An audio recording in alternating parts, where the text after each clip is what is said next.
internet connection sa Pasig. Ba't mabagal ang Meralco? Ayan, patanong natin kay paring Joe Saldariaga. Perwisyo Lakay at Israel itong reklamo ng barangay Pinagbuhatan sa Pasig dahil sa matagal na restoration ng internet connection kasunod ng aksidente ng truck hapon pa ng Martes, Mayo 5. Kahit kasi naibalik na ng Meralco itong kuryente para sa nasa 2,800 na customer. Irami ng subcontractor ng PLDT na malamang abutin pa ng 5 hanggang 7 araw bago tuloy ang maikabit itong linya ng internet. Naabutan ng DZRH News itong team ng project supervisor na si Marinette Cruz habang nagkakabit sila ng mga kable sa main line ng PLDT sa Sandoval Avenue. Kaya raw nilang tapusin ito hanggang bukas pero magiging matagal pa itong full restoration ng internet hanggang sa mga looban ng mga barangay o ng barangay. Pakinggan natin si Ma'am Marinette Cruz. Yung full restoration, kailan siya? Mga 5 to 7 days. Yung pakatagal.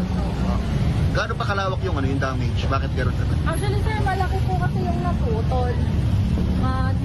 Ay, isang buong poste kasi yung na bagsak eh. Kaya ang dami pong nakakabit dun sa poste ni Meralco. Kaya malaki talaga.